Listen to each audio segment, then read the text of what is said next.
Can I invite Madhu now? She's the Vice President of the Society, and she will introduce Mr. Vineet Rai to you. Good evening, everyone.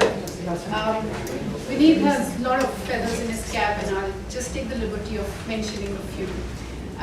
Vineet has over 14 years of experience in lending innovative interventions in the development sector, and he brings crucial hands into understanding the social development, venture capital, micro enterprises, and microfinance investments. Vineet is also the co-founder and chairman of IntelliCap, a leading social investment advisory firm. Vineet is also the founder of Aavishkaar Venture Management Services, the fund advisory company managing Aavishkaar, a unique micro-equity fund, as well as Aavishkaar Goodwill Microfinance Development Company, a fund focused on making investments in MFIs.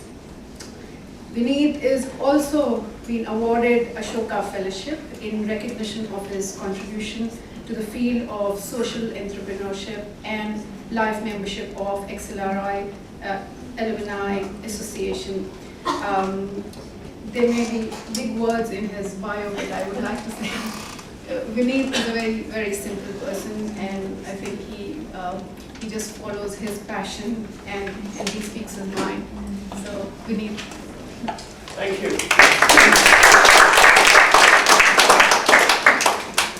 So, I'm not actually sure what level of whether we are in kindergarten or in post-graduation as far as the knowledge of microfinance is concerned. So I thought instead of making a presentation, maybe we can have a chat across the board. I'm not sure what would you like to hear. So you want to know about microfinance, you want to know about poverty and its relationship with microfinance. You want to know about me, I can tell you about myself. Or anything else. So if you can actually give me some clues of what is it that interests you, it will actually be pretty useful. In your knowledge, what are the different types of models for microfinance institutions in this part of Asia? Asia. Yes. I'd like to know about opportunities which can be explored within microfinance. Okay, so first let me answer these two questions, and maybe actually we can go forward as. So let me start with India, or let me start with Asia. So Asia broadly follows Grameen model, which is exactly what Professor Yunus in some sense discovered. I will follow a very simple approach. So there are 2 or 3 parts to it. One, you form a group of women which actually stand guarantee to each other, essentially called the peer group. And the idea is that the people are coming from the same village, not from the same family. They know each other, therefore understand the challenges that they face, and therefore know the credibility of every person who is seeking a loan. So they actually can be a very good, effective evaluator rather than the loan officer doing that evaluation. Because they stand guarantee for each other, they also know that in case somebody is defaulting for reasons beyond genuine reasons, they can actually hold that person accountable. The third part is they all stand guarantee to each other, so to make sure that the money comes back, in case somebody is defaulting, the group has to help them. So this is really how the Grameen model started. And as actually, because it is simple, scalable, and very effective, across Asia, most of Asia, you would find Grameen model. So Grameen model largely, till some 2 years back, $200 was the extreme actually. Today people do go up to $400, but $200 was really the very high number. In basics case, they can go up to as high as thousands, in some cases $2,000 as well. The third microfinance model, which is actually slowly getting prevalent, is the individual lending model, which largely, you can see it in Eastern Europe and you can see it in Latin America.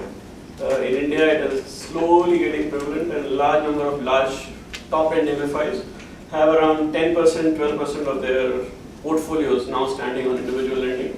Arguments are that people who have gone through 5,000 rupees, 10,000 rupees, or $100, $200, or $500 actually need maybe $10,000, and if you need $10,000, maybe the group structure cannot provide a guarantee, because really, why would I actually take the risk? So it's the group peer pressure that may actually break down at a certain size, and therefore individual lending is a better model. Opportunities in microfinance. So opportunities of feeling good, very high. Opportunities of changing poverty equations, very low.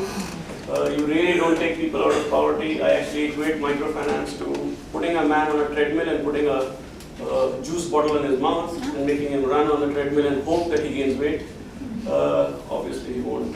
So microfinance is an extremely effective tool to deal with the poor, because if you go to a poverty-stricken person for 3 generations and tell him that, why don't you send your children to school? He said, sir, give me some money, I'll send them to school. Why don't you feed them well? They will become strong, they will earn more money, give me some money.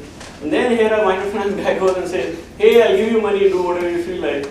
Of course, it's a very good starting point, icebreaker, brilliant. So the opportunity to break ice with poverty, great. Taking people out of poverty, very difficult. Next to impossible, if not impossible. Making money looks very good right now, at least in India. What else? Jobs, right now booming in India. For people with very low education, doing very well. For those from banking background looking for some excitement. For those who are in banking background, bored of what they are doing in banking and looking for entrepreneurial spirit, extremely good. For fund managers who actually have no option and have been working as investment bankers, very good opportunity. So, extremely opportunistically, very good for people right now. So why are you involved then? Oh, I'm involved for all these opportunities. Oh, these are. When you invest in MFIs, how do you choose which are the better MFIs on the rest?